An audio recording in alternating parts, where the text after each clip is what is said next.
नमस्कार दोस्तों आज की हमारी वीडियो का टॉपिक है व्हाट इज कार्बन ब्रश इन हिंदी। दोस्तों एक भाई का कमेंट आया था कि कार्बन ब्रश के बारे में बताइए कि कार्बन ब्रश क्या होता है। तो दोस्तों आज की इस वीडियो में कार्बन ब्रश के बारे में बताएंगे कि कार्बन ब्रश क्या होता है और ये कहाँ पर यूज होता है और कार्बन का ही क्यों यूज़ करते हैं, यहाँ पर कॉपर या मेटल या फिर किसी अन्य धातु का यूज़ क्यों नहीं करते हैं। तो दोस्तों बने रहिए वीडियो में लास्ट तक। अगर आपको जानकारी अच्छी लग रही हो तो चैनल को सब्सक्राइब करिए। सब्सक्राइब करने के बाद बेल आइकन का बटन जरूर दबा दीजिएगा। दोस्तों मैं आपको बता दूं कि कार्बन ब्रश होता क्या है। दोस्तों मान लीजिए कोई डीसी मोटर है या फिर जनरेटर है, ठीक है दोस्तों। उसको चलाने के लिए मतलब जैसे मान लीजिए कोई मोटर है या फिर डीसी जनरेटर है, वो चल रहा है। अब जो उससे एनर्जी पैदा होगी तो उस एनर्जी को बाहर निकालने के लिए हमको कार्बन ब्रश की ज़रूरत पड़ेगी।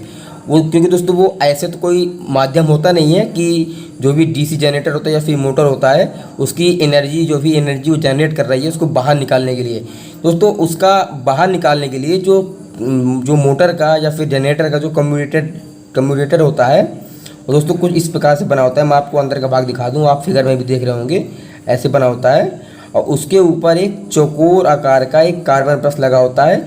इसमें दो वायर निकले होते हैं। दोस्तों मैं आपको यह भी बताऊंगा कि इस वायर को क्या बोलते हैं। इसका भी एक प्रैक्टिकली एक टेक्निकल नाम है जो कि इंटरव्यू में पूछे जाते हैं।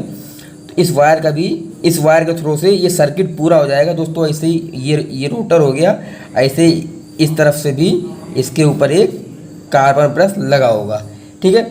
ये दोस्तों दोनों पॉइंट आके मोटर के बाहर आके आपको लग जाएंगे, जिससे सर्किट पूरा हो जाएगा और जिससे जो भी ये जनरेटर या फिर मोटर विद्युत या करंट को जनरेट करेगा उसको हम बाहर निकाल लेंगे अपने यूज के लिए। दोस्तों आपने देखा होगा कि आपके घरों में जब कहीं पे फंक्शन होता है, कुछ भी होता है, तो जनरेटर जो आता है उसके कम्यूटेटर में आप कभी देखिएगा खोल के, तो आपको इसी टाइप का जैसा आप फिगर में देख रहे होंगे आपको वैसा ही देखने को मिलता है। ये दोस्तों कार्बन ब्रश ही होता है और जो इसके ऊपर जो ये भाग होता है ये कॉपर का बना होता है, जिससे ये घर्षण करके फ्रिक्शन होता है इसमें, जिससे ये कार्बन ब्रश इस पे सेट होता है और इसी से ऊर्जा को बाहर निकाला जा सकता है, ठीक है दोस्तों। अगर ये कार्बन ब्रश नहीं लगा होगा तो जो भी जनरेटर या मोटर से विद्युत पैदा होगी, जनरेट होगी, तो ये बाहर नहीं आएगा। यही एक माध्यम होता है कि किसी भी मोटर के या जनरेटर के करंट को या फिर विद्युत धारा को बाहर निकालने के लिए। दोस्तों कार्बन ब्रश में किस मटेरियल की यूज होता है। दोस्तों इसमें कार्बन और कॉपर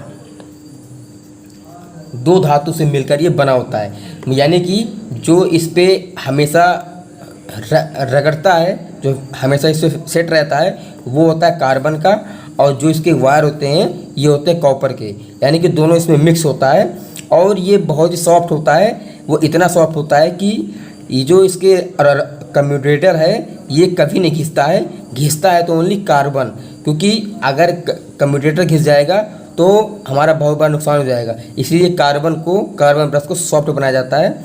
ये इसी पे फिक्सन करता रहता है और इसी के थ्रू ये विद्युत बाहर आती है। अब दोस्तों क्वेश्चन ये बन रहा है कि कार्बन का ही यूज़ क्यों करते हैं।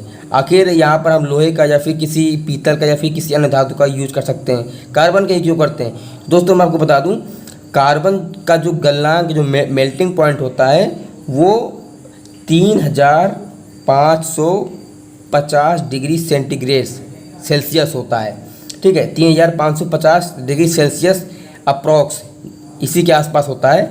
वो दोस्तों इसलिए होता है कि जब मोटर फुल स्पीड में घूमता है, क्योंकि मोटर की या फिर मोटर जनरेटर की स्पीड बहुत ज़्यादा होती है, जब ये फुल स्पीड में घूमता है तब इसमें फ्लैशिंग होती है। आपने फिगर में आपने देखा होगा, और आपने किसी भी ड्रिल मशीन या फिर ग्राइंडर या फिर कोई भी डीसी मोटर होगा जहाँ पे जिसमें कार्बन ब्रश लगा होगा, उसमें ये घूमने से इसमें फ्रिक्शन होता है, फ्रिक्शन से चिंगारी उत्पन्न होती है, जिससे ये कार्बन ब्रश बहुत ज़्यादा गर्म हो जाता है।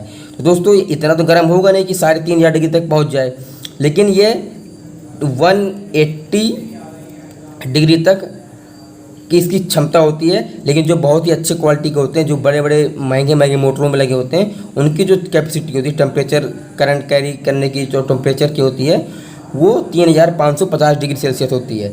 अब दोस्तों दूसरा कारण जो होता है कार्बन ब्रश का ही यूज़ करने के लिए, दोस्तों क्या होता है कि आपको पता है कि जैसे जैसे टेम्परेचर हमारा बढ़ता है,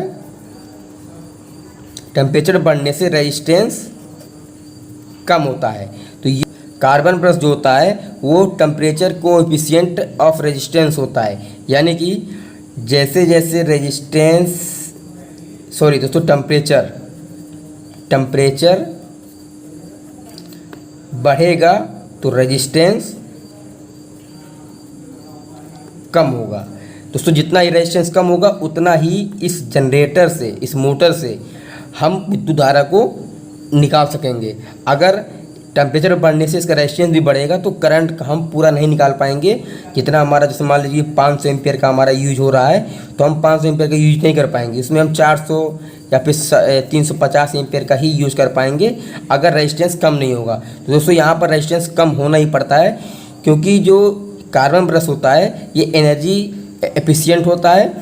टेम्परेचर बढ़ने पर रेजिस्टेंस कम होता है, जिससे करंट को हम ज़्यादा से ज़्यादा बाहर निकाल सकते हैं और अपने यूज में ला सकते हैं।